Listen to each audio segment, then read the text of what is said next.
Hello friends, welcome to துரன் academy. இன்றைக்கி நம்ம இந்த வீடியோ பற்றி பார்க்க போகிறோம் அப்படின்னா, டிஎன்பிஎஸ்சி குரூப் 2 எக்ஸாம் பற்றின ஒரு சில இன்ஃபர்மேஷன் அண்ட் அப்டேஷனை பற்றி நம்ம பார்க்க போகிறோம். முக்கியமாக கடந்த 2 மாதங்களாக டிஎன்பிஎஸ்சி நிறைய சேஞ்சஸ் பண்ணியிருந்தாங்க. குறிப்பாக அந்த குரூப் 2 எக்ஸாமில் நிறைய சேஞ்சஸ் அண்ட் அப்டேஷன் கொடுத்துருந்தாங்க. ஓகேங்களா? ஆனால் பெருவாரியான மாணவர்கள் இந்த குரூப் 4 எக்ஸாமில் கான்சன்ட்ரேஷன் பண்ணியிருந்தனால இந்த குரூப் 2 எக்ஸாம் பற்றின ஒரு சில கிளாரிஃபிகேஷன் தெரியாமல் இருக்குது. சரிங்களா? ஏன்னா அடுத்து இன்னும் ஓரிரு நாட்களில் இந்த குரூப் 2 எக்ஸாமுக்கு உண்டான நோட்டிஃபிகேஷன் விடுறதா சொல்லியிருக்காங்க. ஸோ அப்போ அப்படின்னும் போது அந்த எக்ஸாம் பற்றின ஒரு சில புரிதல் இல்லாமல் நிறைய பேர் பார்த்தீங்கன்னா என்ன நினச்சிக்கிறாங்க அப்படின்னா, இந்த குரூப் 2 எக்ஸாம் ரொம்ப கஷ்டமாக இருக்கும், இதில் இன்டர்வியூ இருக்குது, ஓகேவா, ஸோ டிஸ்கிரிப்ட் தான் எழுத முடியும் அப்படின்ற மாதிரி அந்த ஒரு குழப்ப நிலையிலேயே நிறைய பேர் எக்ஸாம் எழுத தவிர்த்துடுறாங்க. டிகிரி முடித்தவங்க கூட அந்த எக்ஸாம் எழுதுறதுக்கு பயப்படுறாங்க. ஓகேவா? ஆனால் அந்த குரூப் 2 எக்ஸாம்ன்றது பார்த்தீங்கன்னா ஒரு சில புரிதல் நமக்கு இருந்துச்சு அப்படின்னா குரூப் 4 விட குரூப் 2 ஈஸின்ற ஒரு விஷயம் நமக்கு தெரிய வரும். சரிங்களா? ஸோ அந்த புரிய வைக்கிற புரிதலுக்கு உண்டான வீடியோக்கள் நம்ம பார்த்தீங்கன்னா தொடர்ந்து நம்மளுடைய சேனலை போட போகிறோம். ஓகேவா? ரெகுலராக ஃபாலோ பண்ணுறவங்க ஃபாலோ பண்ணிட்டு வாங்க. அதில் முதல் கட்டமாக எக்ஸாம் பேட்டர்ன். ஏன் அப்படின்னா ஒவ்வொரு தேர்வுக்குமே எக்ஸாம் பேட்டர்ன் ரொம்ப முக்கியமானது. ஏன்னா அந்த எக்ஸாம் பேட்டர்னை பேஸ் பண்ணி தான் சிலபஸ் கொடுக்க போகிறாங்க. அந்த சிலபஸை ஃபாலோ பண்ணி தான் நம்மளும் படிக்க போகிறோம். ஓகேங்களா? ஏன்னா அதே மாதிரி தான் அந்த செலெக்ஷன் ப்ராசஸாக இருக்கட்டும், அந்த எக்ஸாமுடைய அந்த அடுத்தடுத்த வே எதை பேஸ் பண்ணி போகும் அப்படின்னா இந்த எக்ஸாம் பேட்டர்னை பேஸ் பண்ணி தான் போகும். ஓகேவா? நமக்கு பார்த்தீங்கன்னா குரூப் 1 என்ன எக்ஸாம் பேட்டர்ன் அப்படின்னும் நமக்கு தெரியும் நல்லாவே. ப்ரிலிம்ஸ் எழுத போகிறோம், ப்ரிலிம்ஸ் கிளியர் பண்ணதும் பார்த்தீங்கன்னா மெயின்ஸ் எழுத போகிறோம், மெயின்ஸை கிளியர் பண்ணதும் இன்டர்வியூ. ஸோ இன்டர்வியூ முடிந்ததுக்கப்புறம் பார்த்தீங்கன்னா ஓவரால் ரேங்க் ரிப்போர்ட் விடுவாங்க. அந்த ஓவரால் ரேங்க் ரிப்போர்ட் யார் அந்த கம்யூனிட்டி வைஸ் இருக்காங்களோ அதை பேஸ் பண்ணி அந்த நமக்கு இந்த ரிசர்வேஷனை பேஸ் பண்ணி நமக்கு போஸ்டிங்கை கொடுப்பாங்க. இதுதான் selection process and exam pattern. ஓகேவா? ஸோ இப்போ குரூப் 2க்கு இதுக்கு முன்னாடி எப்படி இருந்துச்சு அப்படின்னா குரூப் 2 இன்டர்வியூ அண்ட் நான் இன்டர்வியூ அப்படின்னு நம்ம 2 கேட்டகரியாக பிரிச்சுருந்தாங்க. சரிங்களா? அது குரூப் 2 குரூப் 2A.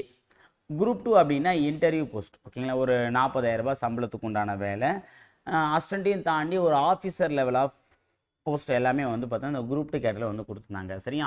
ஸோ அப்போ குரூப் 2A அப்படின்னா அந்த நான் இன்டர்வியூ அப்படின்னும் போது assistant level of examination, assistant லெவலில் வரக்கூடிய எல்லா போஸ்ட்டுமே இந்த நான் இன்டர்வியூ கொடுத்துருந்தாங்க. சரிங்களா? ஸோ அப்போ அப்படின்னும் போது இன்டர்வியூ போயிட்டு அதுக்கப்புறம் பார்த்தீங்கன்னா நான் இன்டர்வியூ செலக்ட் பண்ணி எடுத்தாங்கன்றது நம்ம பார்த்துருந்தோம். ஓகேவா?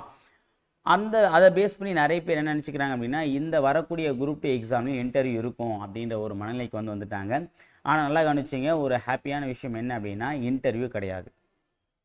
சரியா? ஸோ இப்போ இதுக்கப்புறம் வரக்கூடிய குரூப் 2 எக்ஸாமில் இன்டர்வியூ அப்படின்ற ஒரு கான்செப்டே கிடையாது. ஓகேங்களா?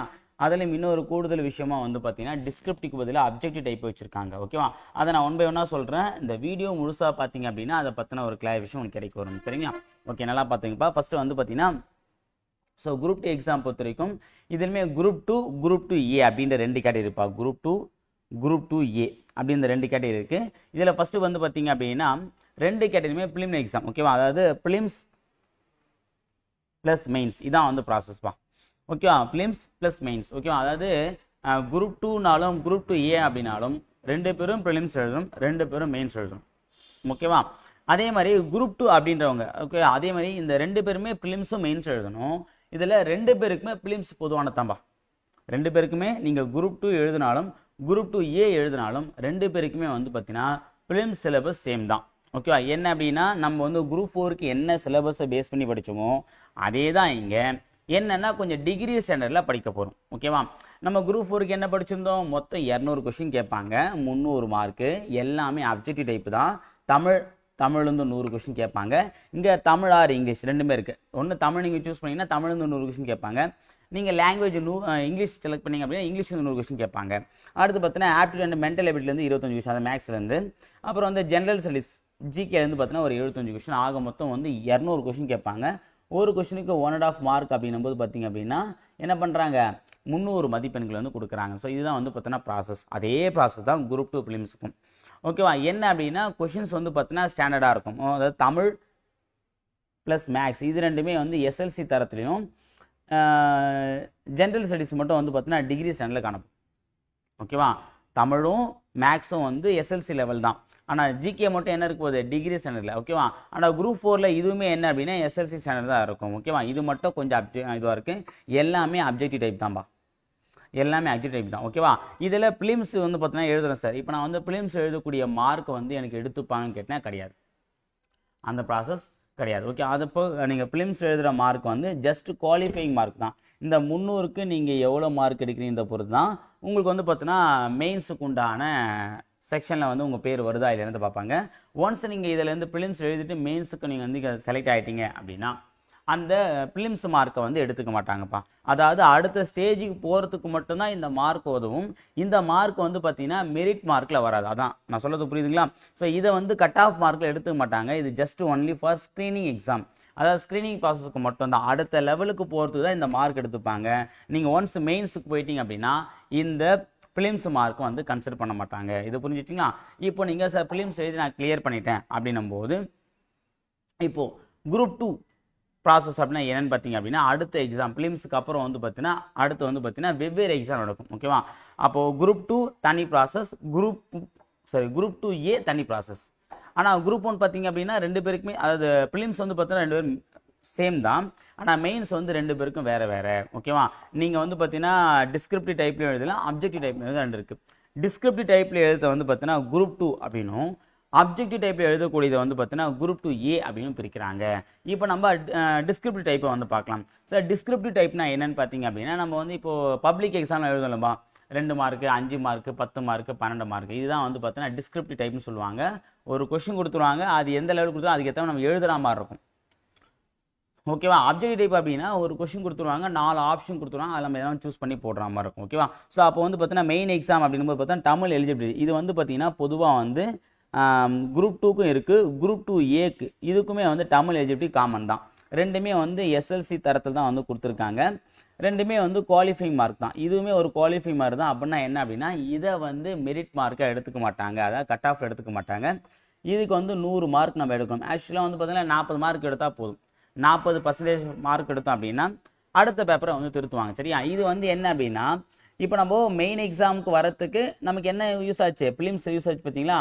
அதே மாதிரி மெயின்ஸில் வந்து பார்த்தீங்க அப்படின்னா நம்முடைய மெரிட் மார்க் இருக்குது, மெரிட் பேப்பர் இருக்குது. அந்த மெரிட் பேப்பரை திருத்தணும் அப்படின்னா இந்த தமிழ் எலிஜிபிலிட்டி டெஸ்ட்டை நம்ம வந்து 40% ஆஃப் மார்க் வந்து வாங்கியிருக்கோம். இதில் 40% மார்க் வாங்கிட்டோம் அப்படின்னா நம்ம வந்து அடுத்த மெரிட் மார்க் கொண்டாட அந்த மெயின் எக்ஸாமுக்கு எலிஜிபிள். ஓகேவா?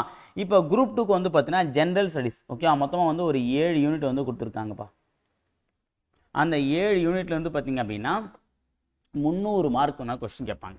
அந்த 7 யூனிட்லேருந்து 300 மார்க் ஒன்றான கொஸ்டின் வந்து கேட்பாங்க. எல்லாமே டிகிரி ஸ்டாண்டர்டில் தான் கேட்கக்கூடியது. Descriptive type. நீங்கள் ஸ்கோரிங் கொடுத்தா பற்றி ஸ்கோரிங்னா என்ன அப்படின்னா இதில் எவ்வளோ ஸ்கோர் பண்ணுறீங்களோ அதை பொறுத்து தான் உங்களுக்கு வேலை தருவாங்க. ஓகேவா? இதில் எவ்வளோ ஸ்கோர் பண்ணுறீங்களோ அதுக்கேற்ற வேலை தான் கொடுப்பாங்க. ஸோ இதுதான் வந்து கட் ஆஃப் மார்க்காக எடுத்துப்பாங்க.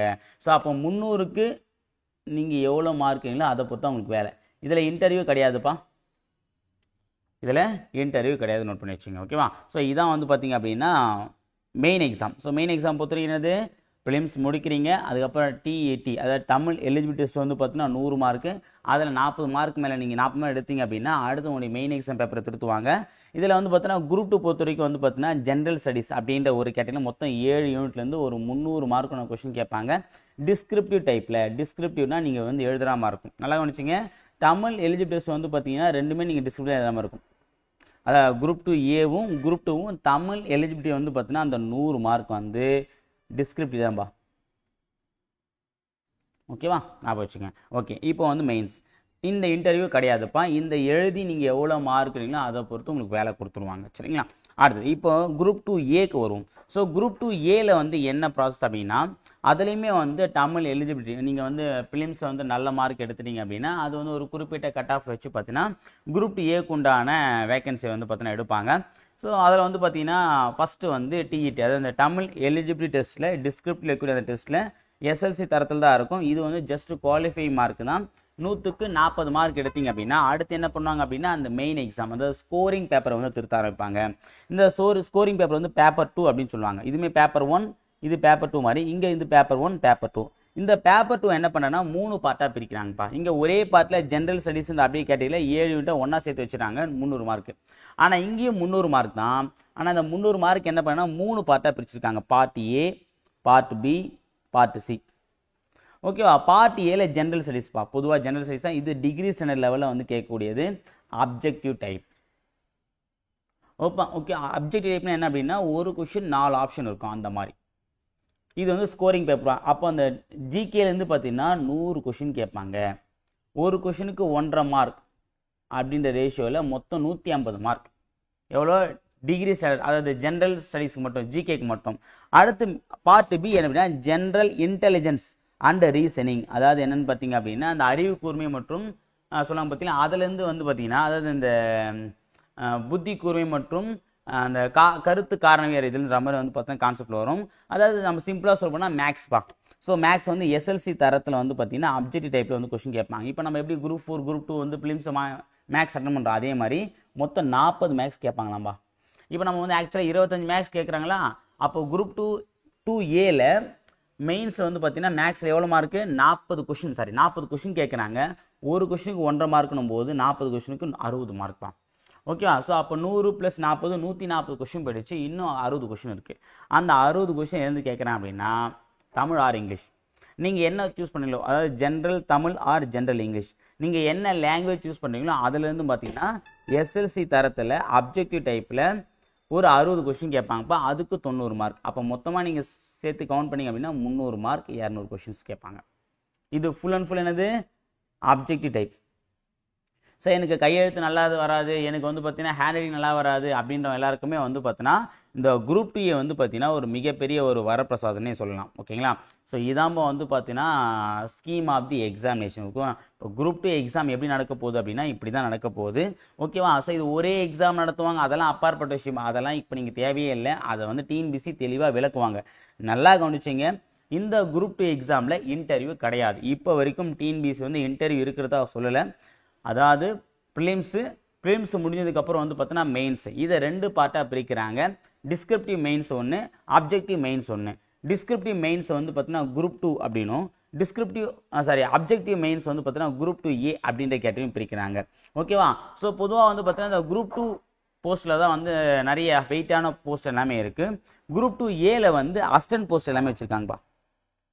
அசிஸ்டன்ட் போஸ்ட் எல்லாமே இந்த குரூப் 2A இருக்குது.